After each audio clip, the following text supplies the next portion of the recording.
Hello guys, how are you? I'm Hardeep Singh. Welcome back to your own YouTube channel. IELTS updates and recent exams. For more updates related to recent IELTS exam writing test topics, listening, reading, practice test, and speaking, you got guesswork. Please, guys, participate in everyday listening and reading practice test to achieve your desired band score in your actual IELTS exam. Please hit the like and subscribe button. Press the bell icon for the upcoming notifications. Don't forget like, subscribe and share my YouTube channel and my Facebook page, IELTS updates and recent exams. Now turn to part 1. You will hear a woman calling an animal park to inquire about a job. First, you have some time to look at questions 1 to 5.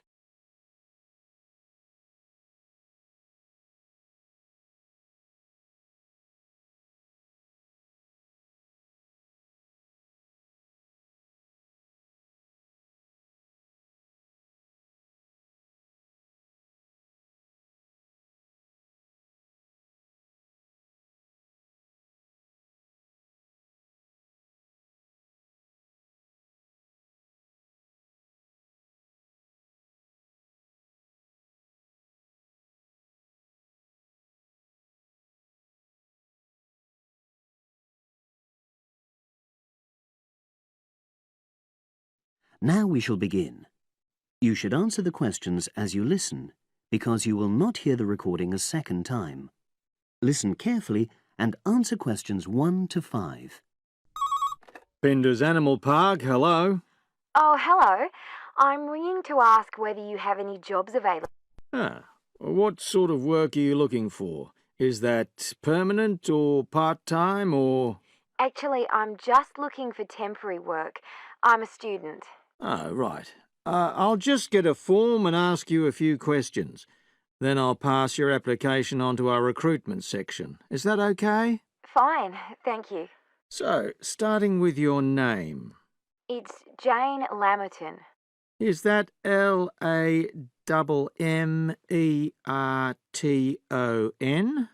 There's only one M in it. Oh, right. And your address? It's 42 West Lane. Right. And is that in Exeter? Yes. Okay. And can you give me your mobile phone number? 07792 430 921. Right. Now, the next thing is, when are you available to start work? I finish college on the 8th of June. That's in 3 weeks' time. But I can't start work till the 11th because I've got a hospital appointment on the 10th of June. No problem. Now, I need to ask you a few questions about the type of job that might be suitable. Do you have any particular kind of work in mind? It doesn't necessarily mean that you will get work in the field that you want, but I can record your preferences. Well, I'd do anything. And I have worked as an assistant animal keeper before, when I was still at school. But I'm studying at a catering college now, and I'd really like to get some experience as an assistant cook if possible. Right. So that's your first choice. Have you done that kind of job before? No, but I've helped my aunt sometimes. She runs a cafe in Exeter.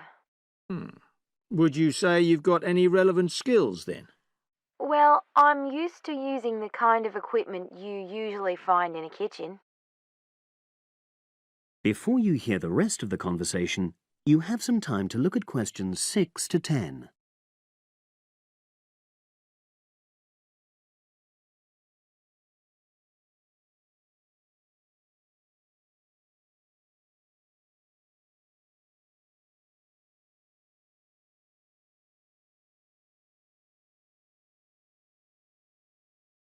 Now listen and answer questions 6 to 10. Okay. And I know you're still studying, but do you already have any qualifications related to that kind of work? A hygiene qualification, for example?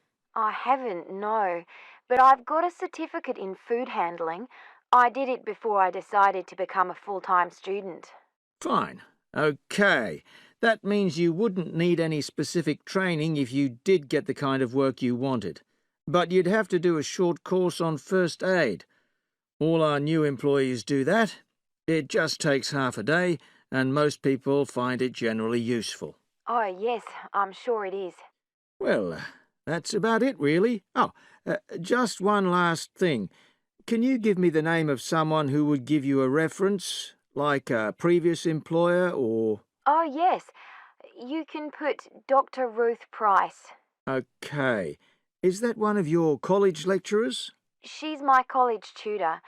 She's known me for over 2 years, and I'm sure she wouldn't mind.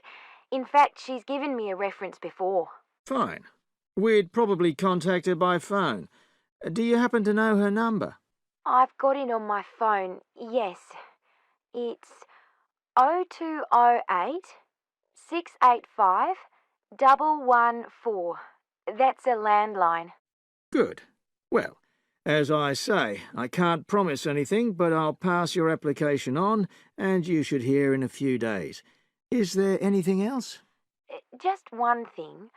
I suffer from a particular type of colour blindness, and sometimes employers have to make special arrangements for that. OK, I'll make a note of that. It won't be good that you've made us aware of it. You can provide us with more details if you're offered a job. OK. Thanks very much. Bye. Bye. That is the end of Part 1. You now have 1 minute to check your answers to Part 1.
Part 2.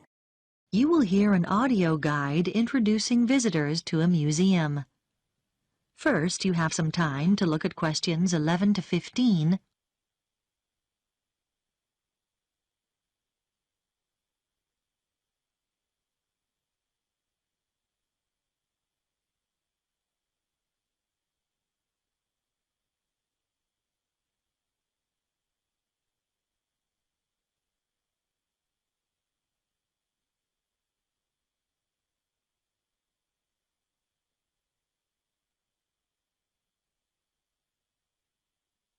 Now listen carefully and answer questions 11 to 15. Welcome to the Global Museum, located at the heart of this truly multicultural city, which is home to more than 60 different nationalities. The museum has a number of exciting displays and exhibitions, and this audio guide is designed to help you make the most of your visit. Altogether, the museum has 18 different galleries, and this season sees the opening of 3 new exhibitions. We recommend that you begin your tour by visiting this season's highlights. The Heritage Clothes exhibition is located in Gallery 5 of the museum. People who live in the area have spent 2 years preparing this exhibition, which brings together some of the fascinating garments traditionally worn in their own communities. They research the history of their community's clothing traditions and the customs and rituals associated with them. Altogether, 16 countries are represented, from Ghana to Korea, from Turkey to Nepal. The photographs that accompany each display case were taken by some of the City College students who are studying design and show the clothes being modelled by the real people who wear them in the course of their everyday lives. Another highlight this season is the exhibition called Toys from the Past, which can be found in Gallery 9. This exhibition, which will appeal to people of all ages, is on tour throughout the country and will be here for 10 weeks only. The exhibits include dolls made over 100 years ago with beautiful porcelain faces and, in some cases, real hair. The collection covers the favourite toys such as wooden train sets from many different generations and provides plenty of interest for children and adults. The gigantic board games, which are laid out on the gallery floor, are one of the most popular activities in the exhibition and should not be missed. This exhibition concludes with a special display of miniature toys. These small objects are on loan from countries all over the world and in some cases measure no more than a few centimetres. There's a tiny car made from matchsticks, a toy aeroplane complete with pilot and passengers made out of seashells, and some exquisite little buildings no higher than 4 centimetres.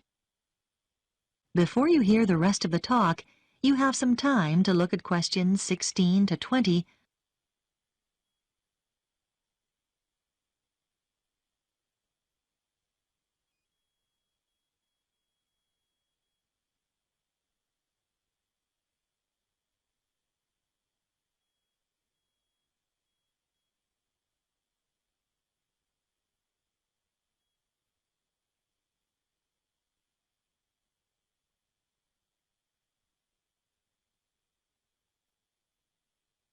Now listen and answer questions 16 to 20.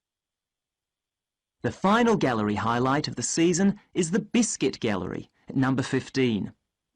Many years ago, this city was famous for its biscuits, although today the factory no longer exists. Did you know, for example, that before biscuits were packed in paper or cardboard boxes, biscuit tins were fashion items? The factory made tins, round, square, triangular, hexagonal, for a whole range of different occasions, to celebrate national events, festivals, famous faces and so on. One fascinating display deals with people's favourite biscuits. There are sweet biscuits and savoury ones, biscuits filled with jam and biscuits filled with currants, biscuits with pink, yellow and white sugar icing, or coloured sugar flowers.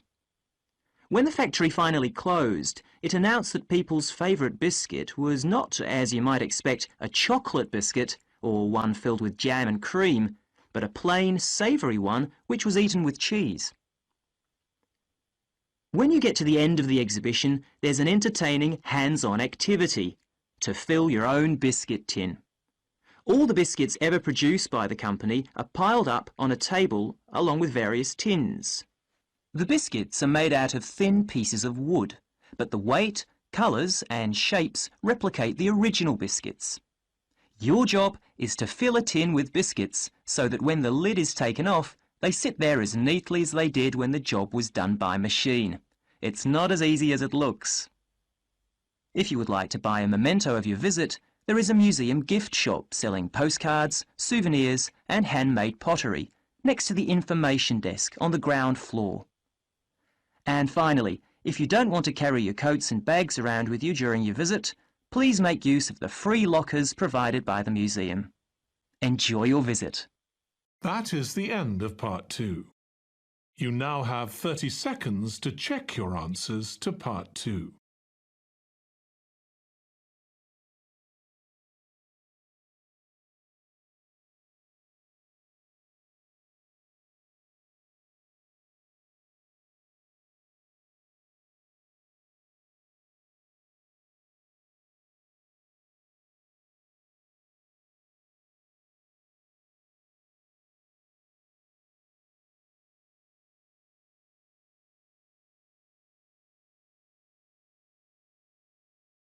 Part 3. You will hear 2 undergraduates doing a research methods course. A girl called Leela and a boy called Jake having a seminar with their tutor. Now you have some time to look at questions 21 to 24.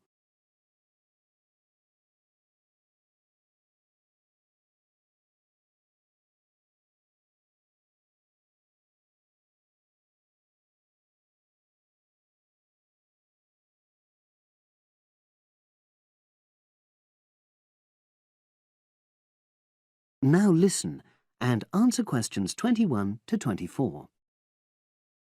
So the task I gave you both was to choose an article about a small-scale research project. Yes.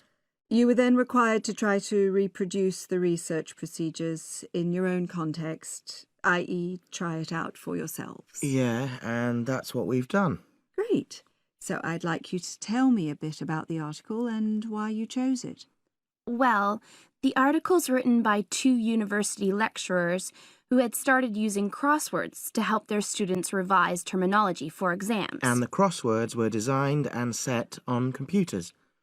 And we selected the article because, well, it seemed an accessible topic, even though we weren't familiar with the technique. You know, using IT to design crosswords for higher education. That's a good reason. So these lecturers wanted to see how well this innovation was received by their students. Yes. So how did you go about reproducing the research? Well, we drew up a list of terms from one of our own modules and designed a crossword for revising these terms. Then we asked our classmates to try out the crossword and give us feedback, their opinions on how they felt about using the technique. Was it easy to find participants? It wasn't easy at first, but then we convinced them that by taking part in the research, they were actually benefiting themselves by preparing for an exam which is coming up later this term. And it worked. Good. So how did you find out what the students thought about doing the crosswords? A questionnaire. The original article used a 2-page long questionnaire. There were lots of excellent questions on it, but the whole section on difficulties using IT is now obsolete. Old-fashioned even though it had only been written a couple of years ago. So you designed a shorter version? Yeah. Then we sent it to the 40 students by email and got 28 replies. I was taken aback by the fact that everybody we talked to thought this was a good return. I mean, the responses were well written. People had taken a lot of care, but I was really disappointed with the low numbers. Yes, an important lesson to learn for an apprentice researcher. Yeah. Now you have some time to look at questions 25 to 30.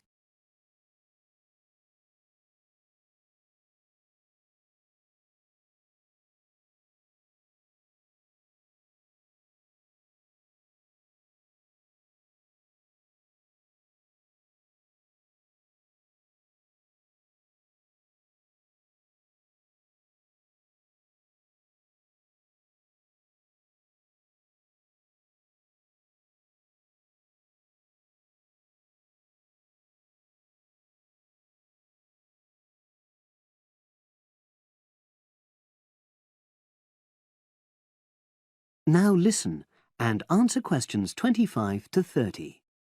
So what results did you get? Well, basically, the responses were extremely positive. The students said that doing the crossword on a computer helped them really focus on the work in hand and not be distracted, which is something that commonly happens with other ways of doing revision.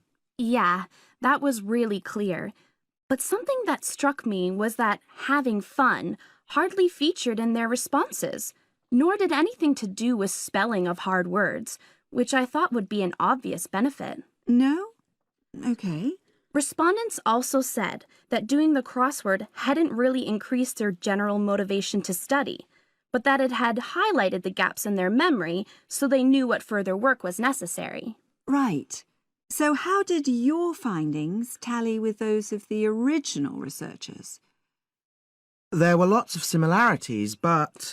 There were probably 2 main differences. We found that more males than females liked the technique, whereas the original study found the reverse. Also, our respondents said they wouldn't mind doing a crossword as a final official exam, whereas in the original study, students said they would hate doing it even if it meant having a shorter test. But of course, both sets of respondents said they'd be interested in doing more crosswords for informal purposes, revision, and so forth. Right. So let's have a think about the whole project and what you've learned from doing it.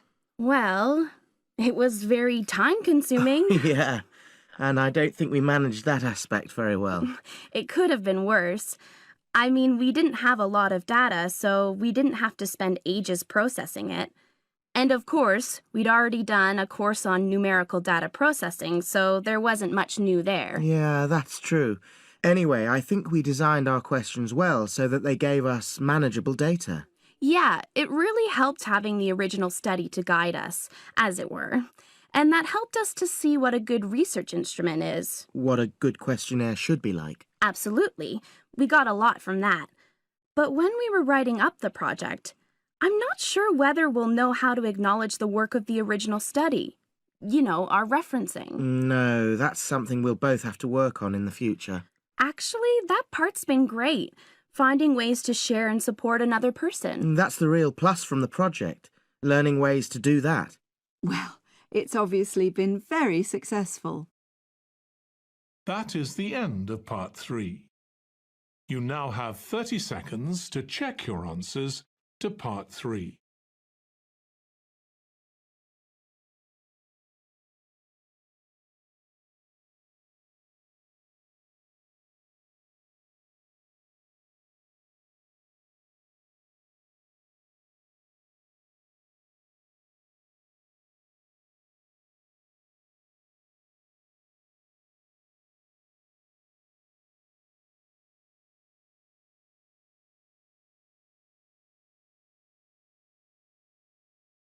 Part 4.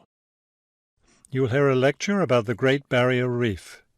First, you have some time to look at questions 31 to 40.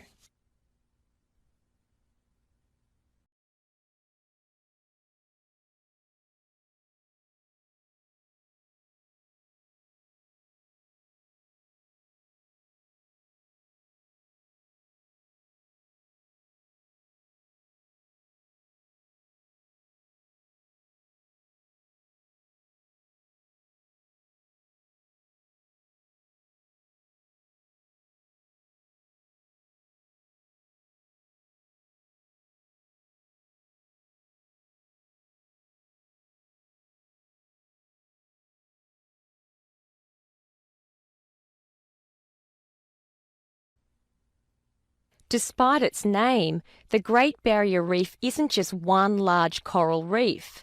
Rather, it's a system of coral reefs that stretches along the east coast of Australia, covering an area of around 300,000 square kilometres.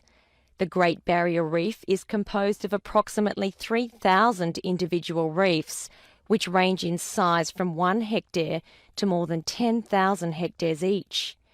In addition, around 600 islands are scattered throughout the area, particularly at the northern and southern ends. The reefs themselves are composed of over 400 different kinds of coral, the largest variety of corals found anywhere in the world. Thousands of species of sea animals live in and around the reefs. Altogether, approximately 1,500 species of fish inhabit the reef area, including a number of different kinds of sharks.